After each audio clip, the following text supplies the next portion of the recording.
Pemirsa, jumpa lagi di acara NTV Weekend bersama saya Lela Rahmat dan rekan saya Afana Syafa. Nah, kali ini kita akan membahas berita yang teraktual dan juga berita yang sempat viral di kanal YouTube NTV Official. Oke. Dalam beberapa hari ini kayaknya cuaca kurang bagus ya. Iya. Mulai dari musim hujan, kemudian juga ternyata beberapa hal yang kayaknya kurang bagus juga. Karena musim juga bagus, bencana juga banyak yang terjadi ya di sini ya. Terutama kita mengucapkan bela sungkawa terhadap meletusnya Gunung Semeru yang ada di Kabupaten Lumajang. Mudah-mudahan untuk semua keluarga dari korban bisa tabah dan segera membaik untuk kondisi Semeru saat ini. Iya. Pemirsa, kita ke informasi yang pertama. 3 petani tersambar petir saat bekerja di sawah. Nasib naas menimpa 3 orang petani di Desa Wringin Anom, Kecamatan Panarukan, Kabupaten Situbondo. Awalnya, ketiga petani itu pergi ke sawah dan melakukan aktivitas pemupukan padi. Saat itu, kondisi cuaca sedang mendung dan akan turun hujan. Beberapa saat kemudian, tiba-tiba hujan turun dan petir menyambar di wilayah tersebut. Lantaran pekerjaannya belum usai, ketiga petani itu pun nekat melakukan aktivitas di tengah persawahan saat petir menyambar. Ketiga petani itu pun langsung disambar petir saat itu juga. Sambaran petir itu juga membuat para petani itu terluka parah hingga meninggal dunia.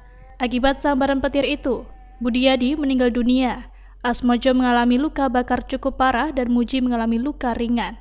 Korban yang masih hidup tersebut langsung dilarikan menuju rumah sakit guna mendapatkan perawatan medis. Mendengar kabar duka tersebut, keluarga korban langsung menangis histeris saat korban dibawa pulang ke rumah duka.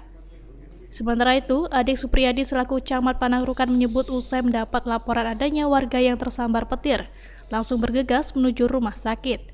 Pihaknya menyampaikan bahwa ketiga warganya tersebut memang sedang bekerja di sawahnya. Saat di sawah, kondisi ketiga petani itu berpencar saat melakukan pemupukan tanaman padinya tersebut. Dari Situbondo, Khairul Rahman, Nasional TV melaporkan. Waduh, ini kan juga tidak diduga-duga ya namanya musibah ya. 3 petani ini di sawah, mereka sedang beraktivitas 3 orang. Iya. Di tengah cuaca yang kurang bagus ya, seperti sekarang kan sedang musim hujan ini. Kayaknya memang ada beberapa hal yang perlu diperhatikan terkait dengan kondisi cuaca yang terjadi bukan hanya di Banyuwangi ini. Jadi dia itu memang berusaha untuk menyelesaikan pekerjaannya, Van. Jadi ketika cuaca memang kurang mendukung, kelihatan mendung dan mulai gerimis ya, dia tetap melanjutkan kerjaannya itu. Dan ternyata ada hal yang tidak diduga ya. Iya. Tidak diduga ada peristiwa yang tersambar petir itu kan. Iya, dari 3 orang ini 1 meninggal dunia. Satunya mengalami luka berat dan satunya lagi trauma. Pasti mengalami hal seperti itu ya. Karena ini juga merupakan hal yang memang bukan sesuatu yang diinginkan. Maksudnya adalah bekerja, maksudnya ingin menyelesaikan pekerjaan, tapi dengan adanya kondisi seperti ini saja membuat sakit itu pasti ya. Ini kan juga bisa menjadi perhatian ini untuk pemirsa semuanya. Kalau memang ketika cuaca kurang bagus, walaupun dalam tanda kurung itu ingin menyelesaikan pekerjaan, tapi ternyata ada hal yang kurang bagus, cuaca kurang mendukung, atau ada faktor lain yang dirasa membahayakan, mungkin lebih baik memilih untuk berhenti dulu. Iya, jangan diteruskan. Nanti kan akibatnya juga fatal kayak gini ya. Dan semoga keluarga yang ditinggalkan korban ini bisa tabah dan menerima ya. Betul. Jadi diharapkan hal ini tidak sampai terulang. Yang perlu diperhatikan yaitu tadi, kalau memang cuaca kurang bagus, kondisi kurang bersahabat, lebih baik segera meninggalkan aktivitas, apalagi di lokasi yang persawahan seperti itu. Rawan itu ya, terkait dengan adanya curah hujan dan juga petir yang bisa terjadi sewaktu-waktu dengan hujan. Betul, itu bisa terjadi. Semoga korban yang sempat mengalami trauma ini juga bisa pulih kembali ya. Secara psikologis ya. Biar tidak ada ketakutan lagi, Van. Betul. Dan juga yang korban yang kedua ini yang ada luka berat, yang sempat dirawat di rumah sakit ini cepat sehat kembali. Betul, segera bisa berkumpul di rumah dengan anggota keluarganya. Sementara untuk yang lain, tetap hati-hati dan waspadai dengan kondisi cuaca ekstrim yang sedang terjadi di saat ini. Mencuri sepeda motor, pemuda stres dihajar massa. Inilah video amatir detik-detik kemarahan warga terhadap pelaku pencurian sepeda motor yang terjadi di Desa Pakis, Kecamatan Panti, Jember. Pelaku dibawa masuk ke dalam salah satu ruangan kantor desa, kemudian pelaku diperiksa oleh beberapa warga. Saat pelaku dibawa, beberapa warga yang geram tak kuasa mengontrol amarah berusaha memukul dan menendang pelaku.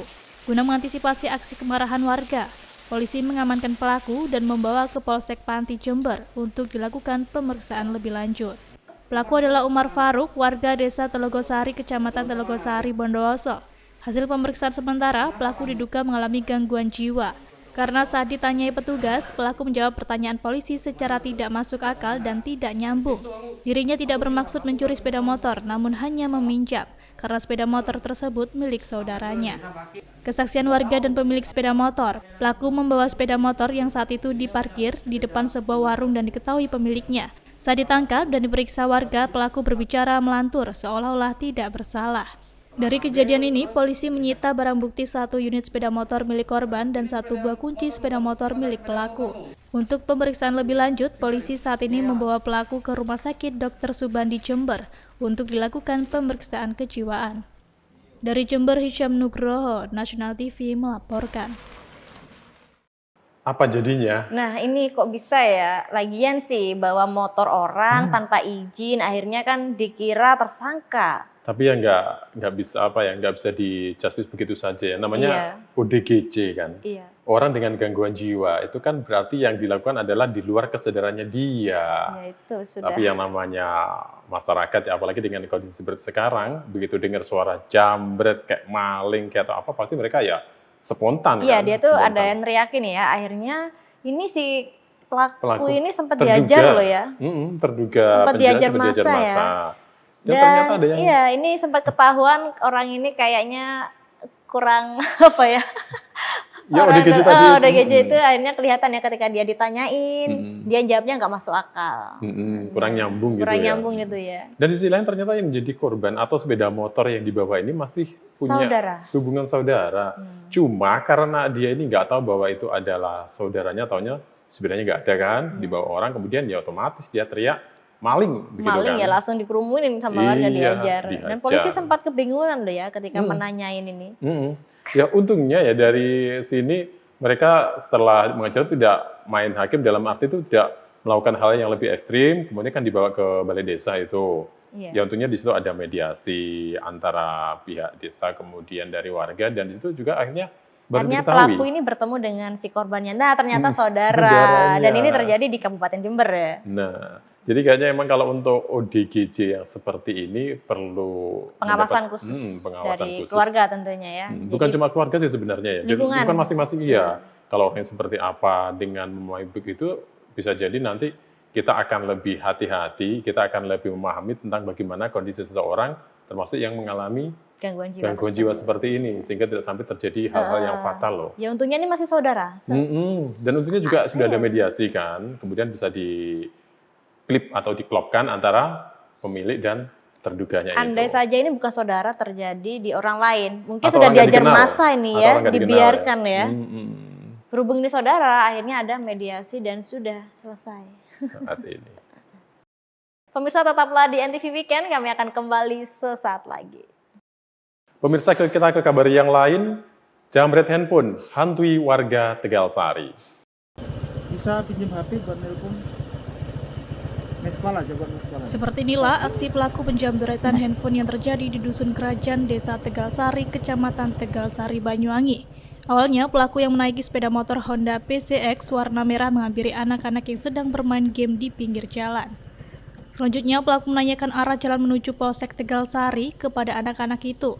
Lalu pelaku pun meminjam handphone salah satu anak tersebut untuk menelpon temannya. Korban yang merupakan bocah berusia 11 tahun itu pun tanpa curiga memberikan handphone miliknya kepada pelaku. Pelaku pun mulai mengutak-atik handphone milik bocah tersebut.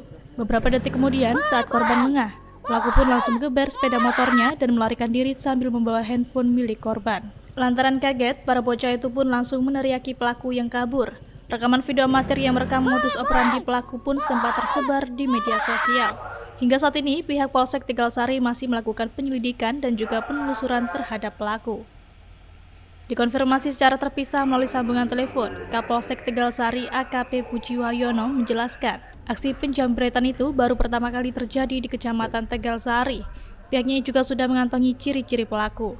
Pihaknya menghimbau kepada masyarakat jangan pernah terkecoh dengan modus yang dilakukan pelaku tersebut. Dari Banyuwangi, Krida Herbayu, Nasional TV melaporkan.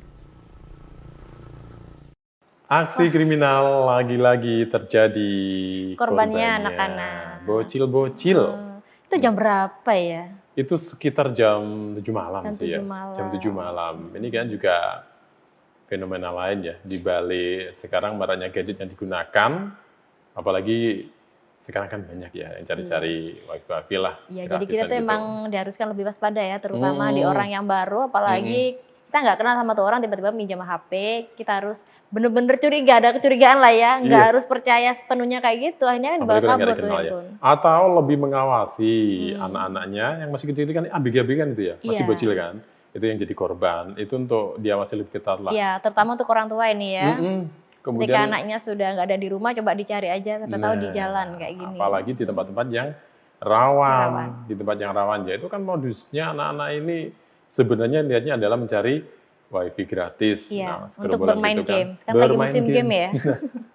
Itu juga perlu menjadi perhatian tersendiri loh ya. Saking banyaknya kegiatan tentang apa-apa dari gadget kan, bukan cuma untuk belajar, ternyata di sisi lain adalah untuk demi main game, sampai kehilangan handphone ini. Nah, kalau sudah seperti ini, coba siapa yang dirugikan?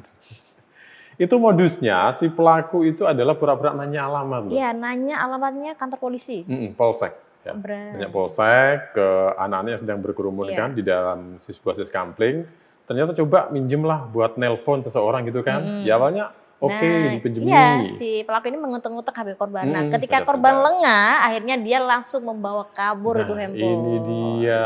Korbannya pasti juga ketakutan kan? Secara psikis dia kaget dengan hal itu. Iya. Kemudian di sana juga itu takut kan sama orang tuanya kalau pulang. Jadi kayaknya juga perlu diimbau lah mungkin untuk para orang tua supaya lebih memperhatikan anaknya lah ya. Ketika sedang tidak dalam kondisi belajar, bawa HP, coba dicek kemana dia perginya. Dan ini terjadi di Desa Tegalsari, Kecamatan Tegalsari, Kabupaten Banyuwangi. Nah, kemudian ini untuk pelaku sekarang juga sedang dalam buruan loh ya. Sedang dalam buruan Resmob Banyuwangi Selatan. Itu kalau nggak salah ciri-cirinya ada laki-laki ya. Laki-laki, kemudian dia ini membawa sepeda motor Matic. Iya. Jenis Honda PCX ya. Honda PCX. Dan juga kayaknya sampai sekarang kan pelaku belum tertangkap. Coba ini bisa diperhatikan kalau untuk Anda yang sedang berada di suatu tempat kemudian didatangi orang dengan ciri-ciri kurang lebih seperti itu. Iya. Hati-hati. Tapi masih untung sekali Mas ya, dalam kejadian ini si korban nyawanya masih terselamatkan. Hanya handphonenya saja. Hanya handphonenya aja yang raib. Untuk nyawa mereka alhamdulillah aman ya. Aman-aman saja. Penyu lekang nyaris sekarat usai tersangkut jaring.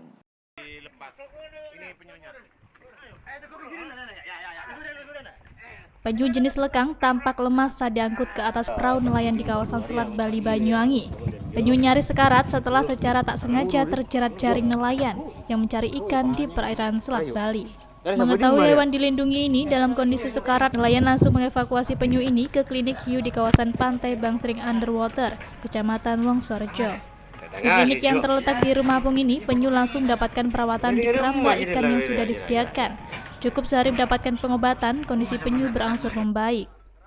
Penyu juga terus bergerak aktif di dalam keramba dan menandakan kondisi penyu sudah sehat kembali. Agar hewan ini tetap lestari, nelayan setempat langsung melepaskan penyu berusia 15 tahun ini ke habitatnya di Selat Bali.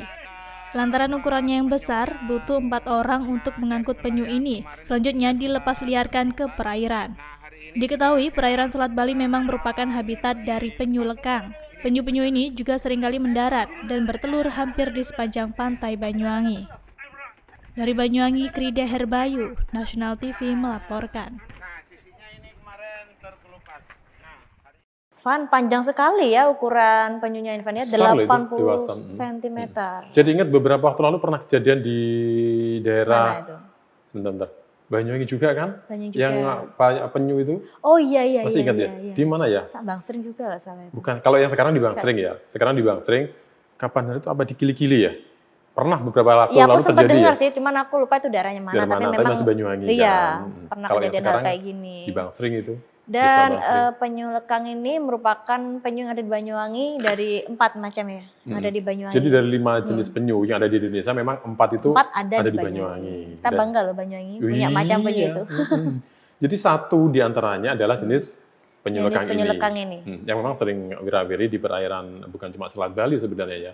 kalau kita lihat itu mulai Banyuwangi sepanjang pesisir itu kan juga merupakan daerah pendaratan penyu untuk bertelur. Dan salah satunya ya lekang itu. Dan penyu ini nyaris karat, untungnya bisa terselamatkan ya, karena Untungnya. penyu ini merupakan hewan yang dilindungi ya. Betul. Jadi kalau misalnya hal ini terjadi sekarang dibiarkan mati, mana-mana kita kehilangan aset yang sangat berharga ini ya.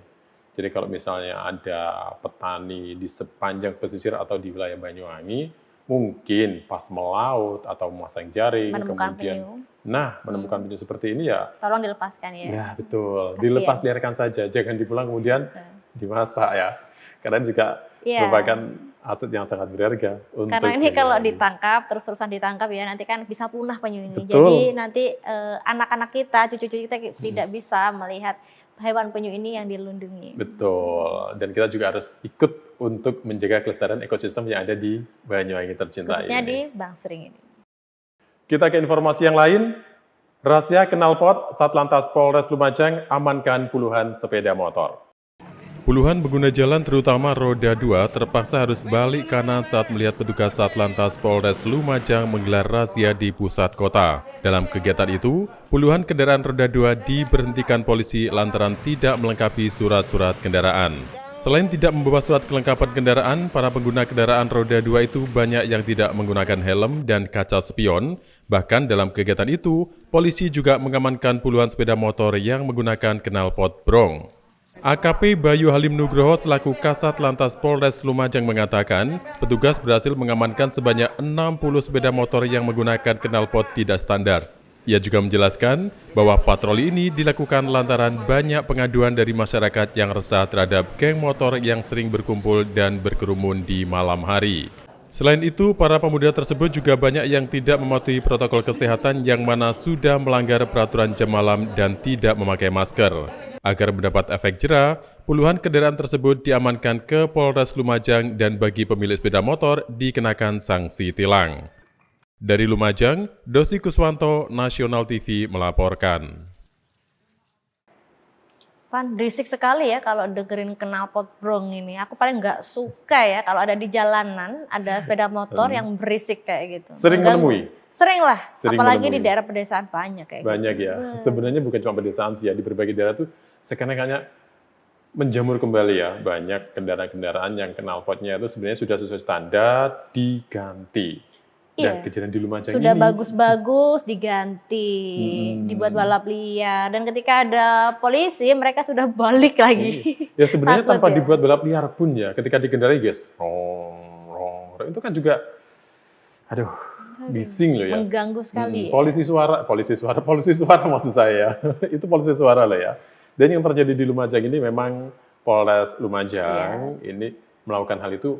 Pertama tujuannya adalah untuk memberikan edukasi dan supaya juga mereka efek jera. memberikan efek jera. Jadi mereka ini memang melakukan razia bukan hanya untuk yang menggunakan balap liar saja ya di satu titik, tetapi juga untuk pengendara yang lain yang menggunakan sepeda motor tidak standar dalam arti yang knalpot brong itu dipakai, ini juga dirazia. Dengan dilakukannya razia ini oleh polisi Lumajang ya, polisi Lumajang sudah menangkap 60 knalpot. 60 pemilik. Knalpot. Enggak, itu sudah ditangkap polisi ada sekitar 60 knalpot brong. Sudah diamankan berarti. Diamankan. Ya. Semoga hal ini bisa memberi efek jera, Van. Iyalah. Jadi tidak ada lagi muda-mudi yang menggunakan knalpot brong ini. Dia meskipun tidak bisa total semuanya berhenti ya, tapi seenggak-enggaknya berkurang. Bisa meminimalisir ya. Asal dengan catatan jangan habis ini diamankan besok ternyata ganti yang baru. Lebih tumbuh banyak lagi, jangan kayak gitulah ya. Apalagi kalau untuk para pelajar ya. Pelajar itu adalah tugasnya belajar ya. Tugasnya belajar, bukan balap liar. Iya, tentu saja untuk yang baik-baik ya. Jadi pastikan kalau Anda mempunyai sepeda motor, coba dicek kembali. Punya putra-putrinya apakah semuanya sudah sesuai standar, diganti atau enggak. Jangan sampai ya, sepeda motor bagus, kemudian ketika diberikan kebadanannya ternyata ada beberapa yang dirubah, termasuk knalpotnya loh ya. Ini bisa bayangin. Terutama untuk kaum lelaki nih, anak-anak lelaki nih ya, apalagi yang beranjak dewasa, muda-muda itu biasanya ingin tahunya luas. Pengennya nyobanya banyak. Pengennya gaya. Pengennya keren ya. Tetapi kalau udah ternyata suaranya itu nggak keren, Van. Mengganggu. Iya. Sangat mengganggu. Bikin ilfeel. Iya, bukan cuma di rumah, tapi juga ketika mereka sedang berada di jalan raya. Sangat mengganggu. Tetaplah di Antv Weekend, kami kembali sesaat lagi. Pemirsa, iwak P, kuah santan, sensasi kuliner pedas, gurih menggugah selera.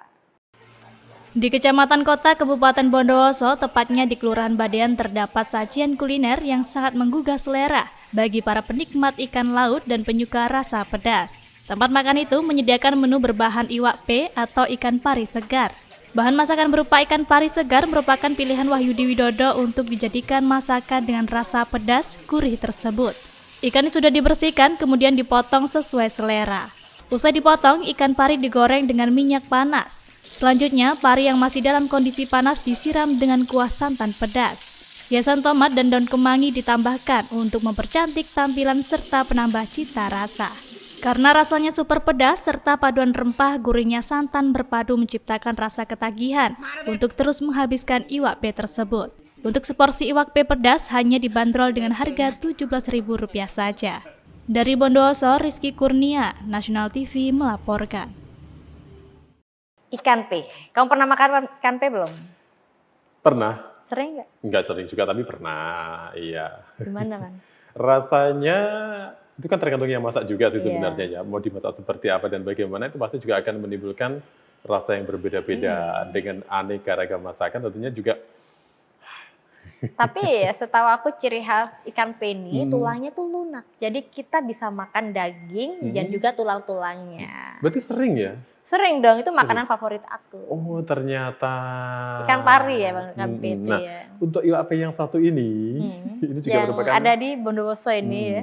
kuliner yang perlu dicoba lah ya kalau ke sana. Aduh. Tapi kuliner ini selain di Bondowoso di Banyuwangi juga banyak, di rumahku juga sebenarnya. banyak. Mungkin rasanya beda kali ya, bumbu-bumbunya kita kan nggak tahu. Ya seperti istilah lain ada yang lain belalang, berarti lain tempat, lain pula cara masaknya, lain pula itu rasanya bener kan. sekali itu.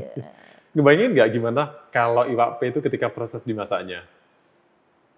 Aku sih pernah nyoba. Nggak usah bayangin, udah pernah nyoba. Oh gitu? Iya, jadi langsung digoreng aja sama minyak yang sudah panas ya, ikan parinya cemplungin aja, nanti setelah setengah matang kita bisa menambahkan kuah santan. Nah, ini ketika digoreng aja aromanya udah. Iya, atau ada yang dibakar dulu ada. Dibakar dulu. Tergantung cara masakannya seperti apa. Dan ketika dibakar itu Van, ikan ini mengeluarkan aroma yang khas, yang tentunya menggugah pemirsa yang di rumah ini. Untuk bisa menikmati ini Iya. ya. Jadi memang ini salah satu cara untuk membuat iwak P lebih nikmat ketika dihidangkan ya. Iya. Perlu dicoba nggak ini untuk Lela? Perlu dong.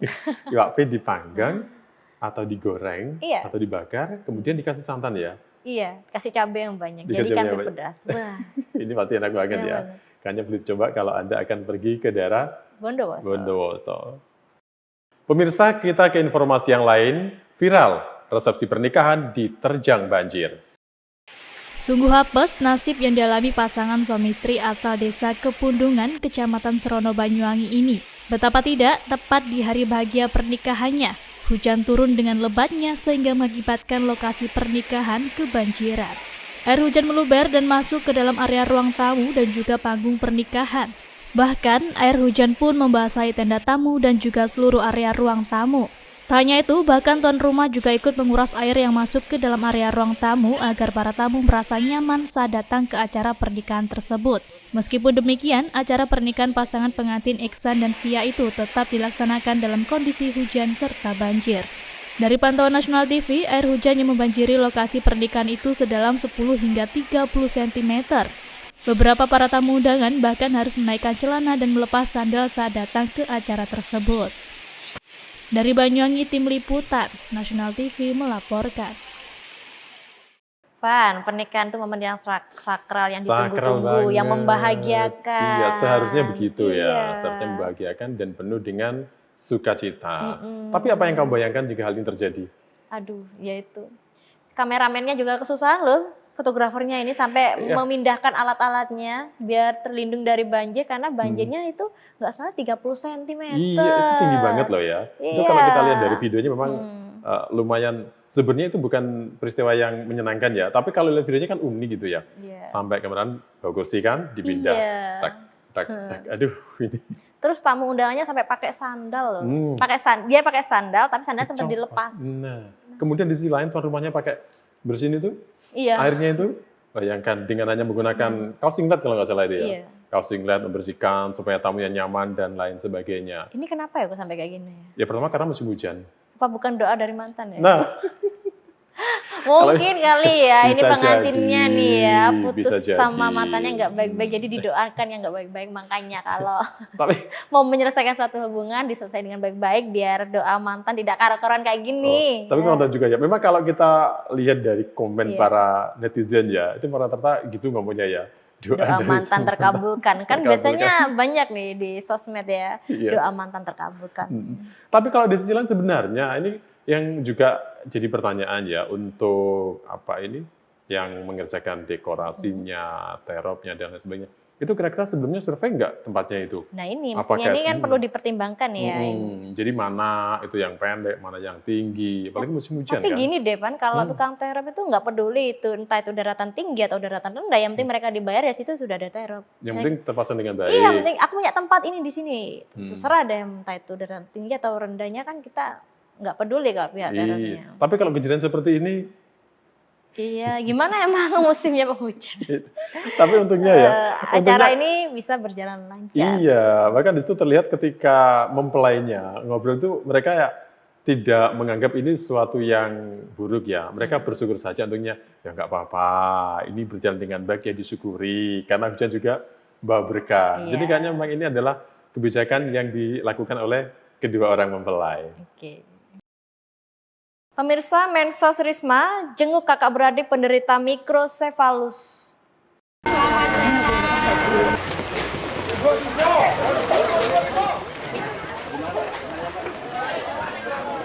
Viralnya pemberitaan mengenai kakak beradik di Desa Jatimulyo, Kecamatan Jengawa, Kabupaten Jember, yang mengalami keterbelakangan mental sejak lahir serta dengan kondisi ekonomi keluarga yang kurang mampu, juga mengundang perhatian Menteri Sosial Tri Risma hari ini. Selain melihat secara langsung kondisi dua bersaudara itu, Risma juga memberikan bantuan nutrisi dan edukasi kepada kedua orang tua kakak beradik tersebut, agar mau membawa anaknya berobat ke rumah sakit.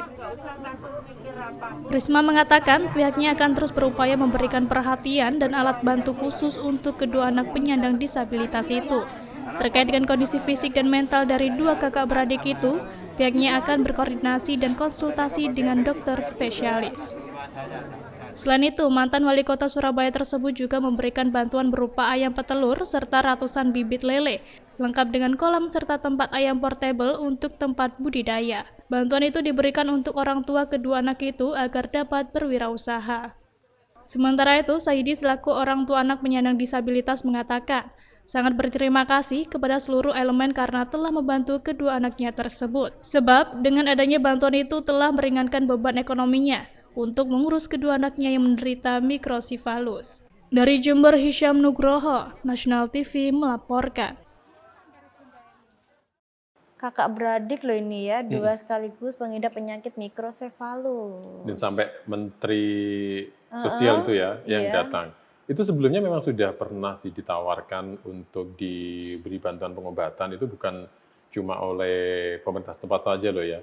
Itu sampai Kepala desa, kecamatan. Betul, bahkan sampai kepala dinas juga kan. Iya. Itu sudah datang ke rumahnya, tapi orang tuanya memang keberatan ketika anaknya akan dibawa berobat.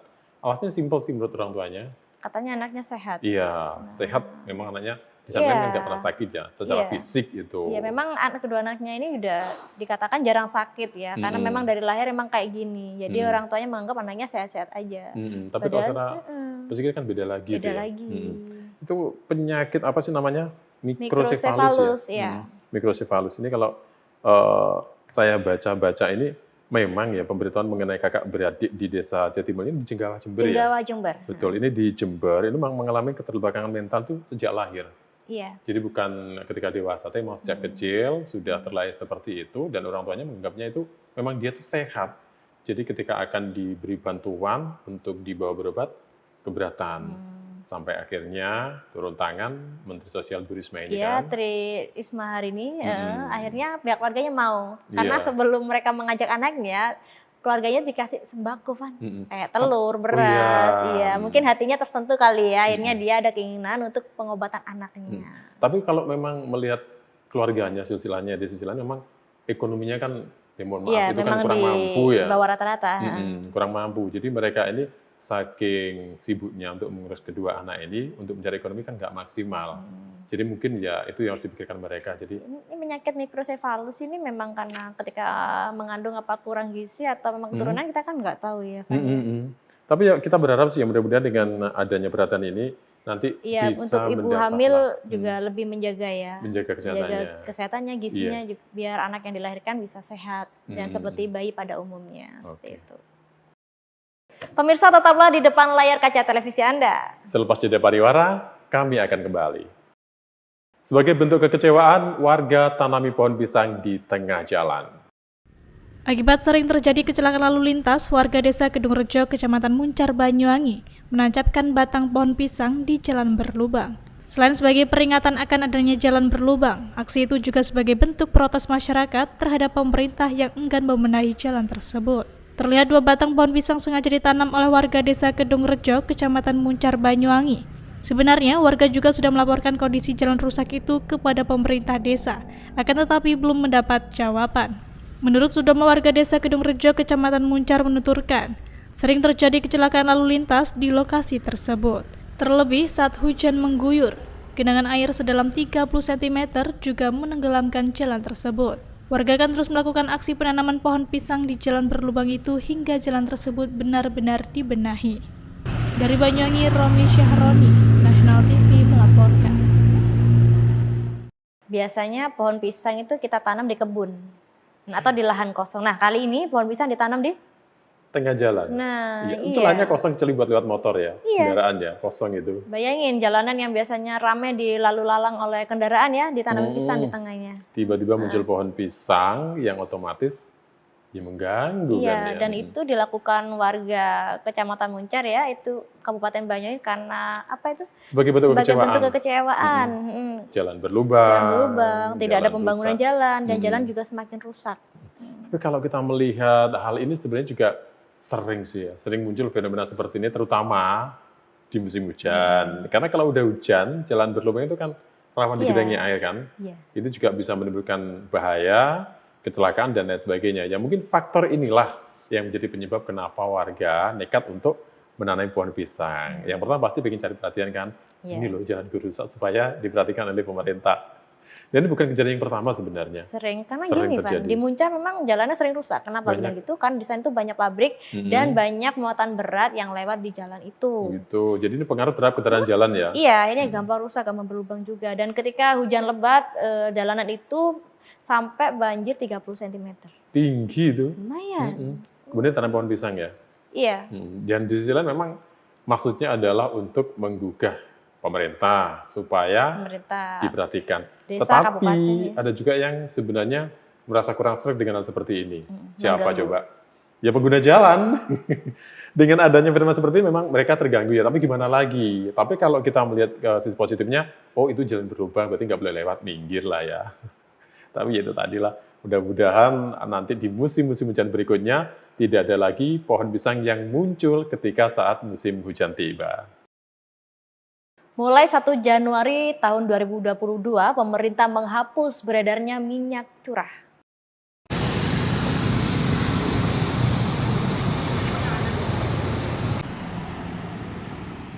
Harga minyak goreng naik dalam beberapa waktu terakhir mengalami kenaikan. Baik minyak goreng kemasan maupun minyak goreng curah. Pemerintah pun memastikan akan menghapus minyak goreng curah yang beredar di pasaran per tanggal 1 Januari 2022.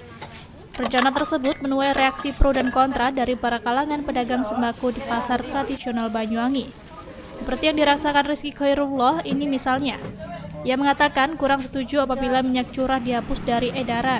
Selain itu, Rizky juga mengungkapkan peminat minyak curah sendiri sangat banyak mulai dari para pedagang gorengan hingga warung kecil. Sementara Susi yang setiap hari berdagang di pasar tradisional Banyuwangi ini justru setuju apabila minyak goreng curah dihapus dari peredaran. Menurutnya, saat ini masyarakat sudah paham dan mengerti jika minyak curah tidak baik untuk kesehatan. Selain itu, ia menambahkan menjual minyak kemasan lebih praktis daripada menjual minyak curah. Bupati Banyuwangi Ipuk Festiandani mengatakan, saat ini pihaknya sedang berkoordinasi kepada dinas terkait untuk membahas kebijakan yang menuai pro dan kontra ini. Selain itu, apabila nantinya kebijakan ini terrealisasi, Pihaknya akan melakukan sosialisasi kepada masyarakat terkait kenapa minyak goreng curah dihapus dari edaran. Dari Banyuwangi, Rizky Hidayat, Nasional TV melaporkan. Dengan terhapusnya beredarnya minyak curah, ini pastinya ada pro dan kontra ya, Van? Pasti, apalagi sekarang itu ada istilah naik ke puncak gunung. Ini minyak curah kan sekarang meroket banget ya. Iya. Minyak goreng ya, meroket harganya. Itu saya pernah beli. Yang berlabel itu nggak salah itu naiknya hampir 50%. Lumayan. Yang biasanya harganya tuh 11.000 dapat. Hampir 20.000 sekarang itu 18. Ya 15 lebih, ada 18, 18 iya. 17. Itu lumayan loh ya. Dan ini juga kayaknya banyak dikeluhkan oleh ibu rumah tangga. Dan ada juga yang beralih dari minyak yang kemasan, cari yang lebih murah, dan supaya cukup untuk kebutuhan ekonominya mencari yang minyak curah. Jadi kita itu tidak bisa melihat satu sisi ya. Memang sih minyak curah itu tidak bagus untuk kesehatan, tapi banyak sekali pedagang kecil yang menggunakan minyak curah ini untuk mendapatkan keuntungan. Karena kan gorengan itu hasilnya berapa sih? Kayak kerupuk kan murah, per kemasan ada yang Rp500, ada Rp1.000. Iya, nanti kalau pakai minyak berlabel pastinya kan keuntungan mereka jadi berkurang, Pak. Iya, otomatis untuk biaya produksi membengkak, sedangkan masukan otomatis kan tetap ya. Tapi Bang, kalau hal ini ada yang menanggapi dengan adanya dihapusnya minyak curah, bilang oke. Ada yang setuju, ada yang tidak setuju. Kalau ibu rumah tangga, itu memang rata-rata bilang nggak masalah karena mereka terbiasa pakai minyak kemasan berlabel kan. Tetapi kalau untuk yang pengusaha tadi itu seperti kerupuk, gorengan, dan lain sebagainya, mereka pasti, wah ini. Ya, atau gini aja deh, nggak apa-apa deh minyak curah ini dihapus ya per 1 Januari ya. Tapi seenggaknya minyak berlabel ini harganya tidak naik drastis seperti bisa ini. Turun ya. Iya, jadi bisa membantu para pekerja ya, khususnya pedagang kecil. Kasihan ya. Jadi mereka supaya tetap bisa menutupi ya antara biaya produksi dengan pemasukan. Tapi sampai sekarang di masyarakat masih terjadi kok ini pro dan kontra antara setuju dan tidak dengan dihapusnya peredaran minyak curah di Indonesia. Pemirsa, sampai di sini dulu NTV Weekend minggu ini. Kita akan ketemu di episode berikutnya dengan informasi yang lebih menarik dan tentu saja yang populer di ntvofficial.id. Saya Fana Syafa. Dan saya Lela Rahmat, terima kasih dan sampai jumpa.